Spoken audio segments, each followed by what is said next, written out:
22 games at Reims in all competitions in 2021-22. By this point in the year, this is up until February the 16th. That's today in a season. Now, he repeated that the following season at PSG with 22 games in all competitions. He has already played 35 games this season, beating the previous high of 32 at Frankfurt last year. Matches coming thick and fast this season for Hugo Ekitike. His impact while on the pitch has been vital too. If you look back across Liverpool's Premier League history, he has one of the best minutes per goal ratios, a terrific impact. Daniel Sturridge and Mo Salah right at the top of the list, then come Luis Diaz and the late Diogo Jota. But Hugo Ekitike in some great company there, a goal every 152 minutes.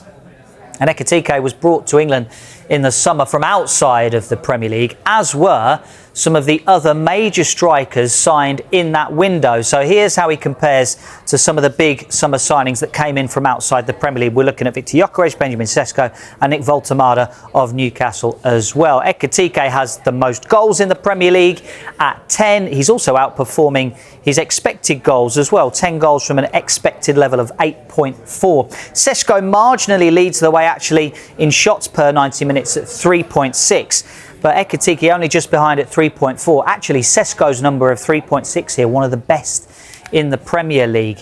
And it's the Liverpool striker who is involved most in the game as well. If we look at touches per 90 minutes, Ekitike is there. I guess that plays out with the eye test as well. He likes to join in with the play. Sometimes he drifts wide as well.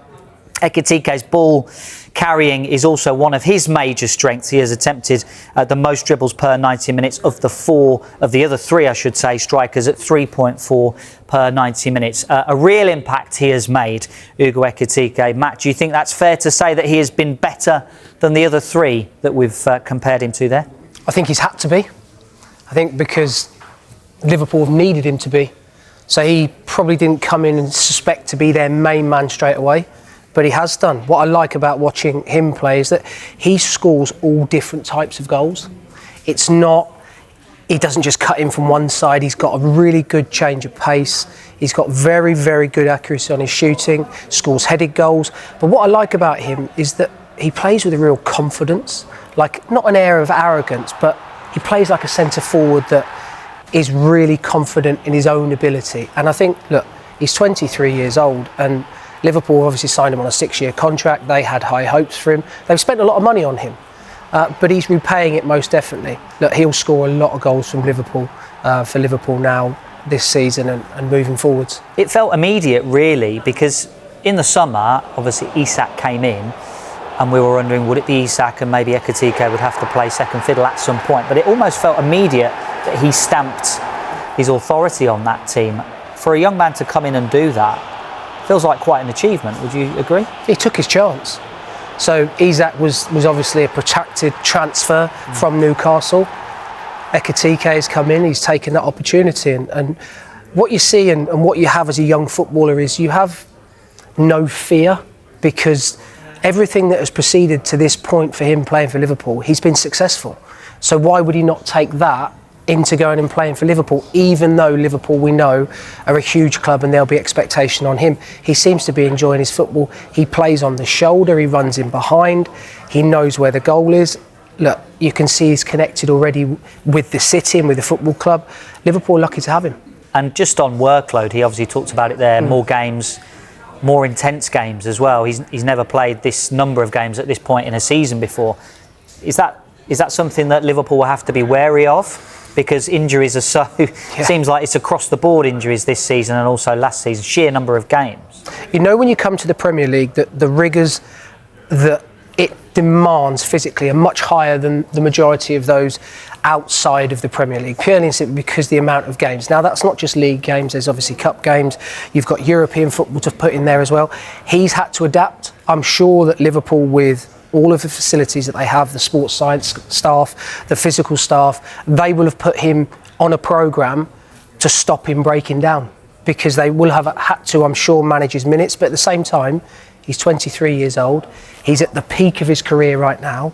And it looks to me as if he's loving life at Liverpool. Yeah. I mean, he's obviously one of the big positives for Liverpool this season.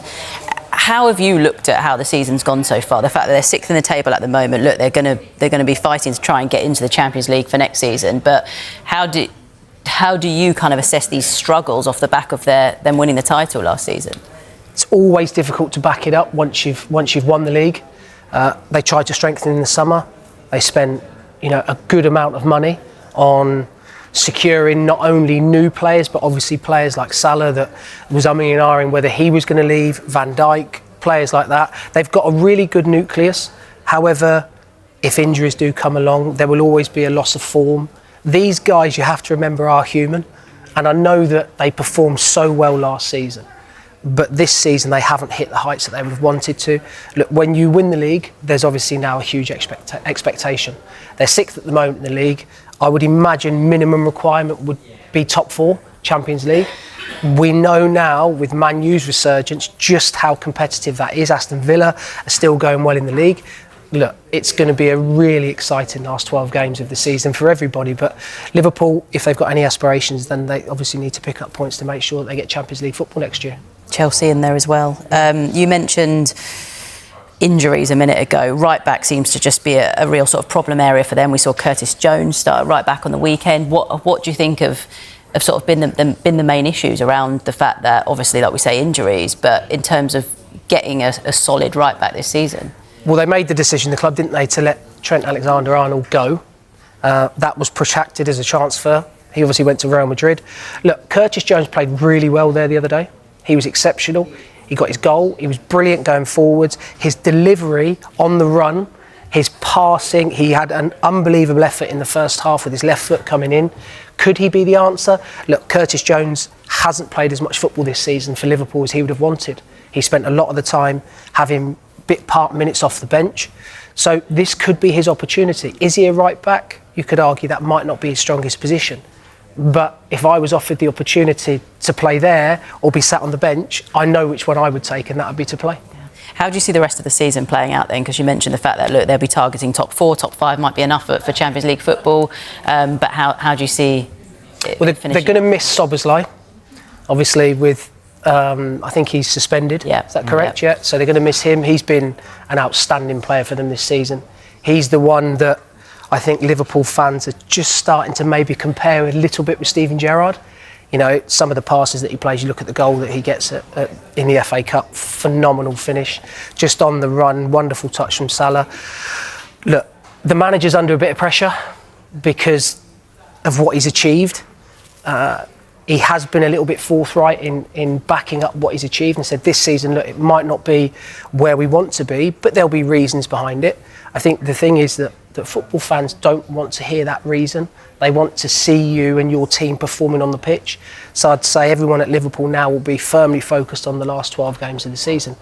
Can they finish in the Champions League spots? Yeah. They've got a squad that's talented enough. Do you believe they will? Well, I think I look at the problem you have now is you look at the other teams that are vying for those positions, and everybody seems to be hitting a bit of form at the moment. You look at Manchester United, the form they've hit. They'll now be thinking, right, we can get into the Champions League. Do I think they will? It's a difficult one. I'm sitting on the fence because I, like everybody else, don't have a magic wand and can't see into the future. It's unlike you, isn't it? Right, coming up next, Tottenham have a new boss, if only for the short term, but how high is the bar set for Igor Tudor? We're going to look at the challenges facing him after the break.